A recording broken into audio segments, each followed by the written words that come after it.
ನಮ್ಮಮ್ಮ ಇವತ್ತು ಅಮಾವಾಸ್ಯೆ ಕಣೆ ನಡಿಯೇ ನದಿಲಿ ಸ್ನಾನ ಮಾಡಿ ದೇವಸ್ಥಾನಕ್ಕೆ ಹೋಗಿ ಬರೋಣ ಅಂತಾದರು. ಅದಕ್ಕೆ ನಾನು ಸರಿ ನಡಿ ಮಮ್ಮಿ ಅಂತ ಅಂದ್ಬಿಟ್ಟು ನನ್ನ ಗಾಡಿ ಎತ್ಕೊಂಡು ನಾನು ಫಸ್ಟ್ ಹೊರಟಿದ್ದೆ ನಮ್ಮೂರಲ್ಲಿರೋ ದೇವಸ್ಥಾನದ ಕಡೆಗೆ.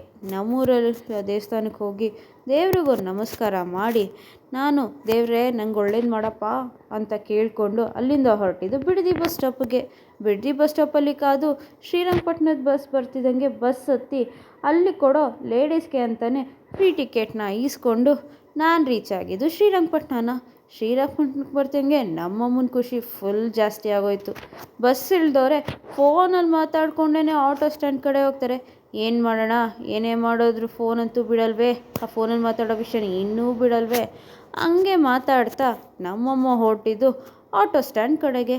ಆಟೋ ಸ್ಟ್ಯಾಂಡಲ್ಲಿ ಆಟೋ ಡ್ರೈವರ್ನ ಮಾತಾಡಿ ಅವ್ರ ಹತ್ರ ಹಂಗೋ ಹಿಂಗೋ ಬಾರ್ಗೇನ್ ಮಾಡಿ ನಾವು ₹100 ಒಪ್ಪಿಸಿದ್ವಿ.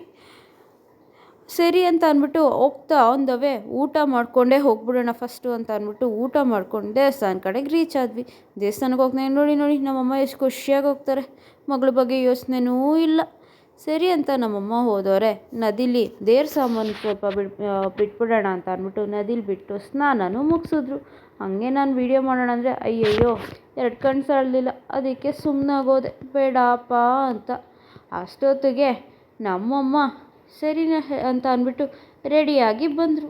ನಮ್ಮಮ್ಮ ರೆಡಿಯಾಗಿ ಬಂದವರೆ ನಡಿ ರಶ್ ಆಗಿಬಿಡುತ್ತೆ ದೇವಸ್ಥಾನ, ಫಸ್ಟು ಹೋಗೋಣ ಅಂತ ಅಂದ್ಬಿಟ್ಟು ನಮ್ಮಮ್ಮ ದೇವಸ್ಥಾನ ಕಡೆ ಹೊರಟರು. ನಾನು ನಮ್ಮಮ್ಮನ ಖುಷಿಗೆ ನೋಡಿ ತುಂಬಾ ನನಗೂ ಖುಷಿ ಆಯಿತು. ಅದಕ್ಕೆ ಸರಿ ನಡಿ ಮಮ್ಮಿ ಅಂತ ಹೋದೆ. ಅವ್ರ ಖುಷಿ ಯಾವ ಮಟ್ಟಿಗಿದೆ ಅಂತ ಗೊತ್ತಾಗಬೇಕಾ? ಇಲ್ಲಿ ನೋಡಿ ಹೊಸ ಸೀರೆ, ಅದ್ರ ಪ್ರೈಸ್ ಟ್ಯಾಗು ತೆಗಿಬೇಕು ಅನಿಸ್ಲಿಲ್ಲ ಅವ್ರಿಗೆ. ದರ್ಶನ ಮುಗಿಸ್ಕೊಬಂದಿದ್ದೆ ದೇವಸ್ಥಾನಕ್ಕೆ. ಹಬ್ಬ ಅಂತ ಕೂತ್ಕೊಳ್ಳೋಣ ಅನ್ನೋಷ್ಟಕ್ಕೆ ನಮ್ಮಮ್ಮ ಶುರು ಹಚ್ಚಿದೆ ಇನ್ನೊಂದಿದು. ಅಪ್ಪ ಲೇಟ್ ಆಗ್ತಾ ಹೋಗುತ್ತೆ ಮನೆಗೆ ಹೋಗೋಷ್ಟಕ್ಕೆ, ಸಂಜೆ ಆಗಿಬಿಡುತ್ತೆ, ಸಂಜೆ ರಾತ್ರಿಗೆ ಅಡುಗೆನೂ ಮಾಡ್ಬೇಕು ನಡಿ ಅಂತ ಅಂದ್ಬಿಟ್ಟು ಆಟೋ ಸ್ಟ್ಯಾಂಡ್ಗೆ ಹೋಗ್ಬಿಡೋದ. ಸರಿ ಇನ್ನೇನು ಅಂತ ಅಂದ್ಬಿಟ್ಟು ದೇವ್ರಿಗೊಂದು ನಮಸ್ಕಾರ ಹಾಕಿ ನಾನು ಆಟೋ ಹತ್ತಿ ಹೊರಟಿದ್ದು ಶ್ರೀರಂಗಪಟ್ಟಣದ ಬಸ್ ಸ್ಟಾಪ್ ಕಡೆಗೆ. ಸರಿ ಆಯಿತು, ಬಸ್ ಸ್ಟಾಪೂ ಬಂತು, ಬಸ್ಸು ಬಂತು ಆ್ಯಂಡ್ ನಾವು ಬಸ್ ಹತ್ಕೊಂಡು ಮನೆ ಕಡೆಗೆ ಬಂದು. ಇದಾಗಿದ್ದು ಇವತ್ತಿನ ವೀಡಿಯೋ. So thank you.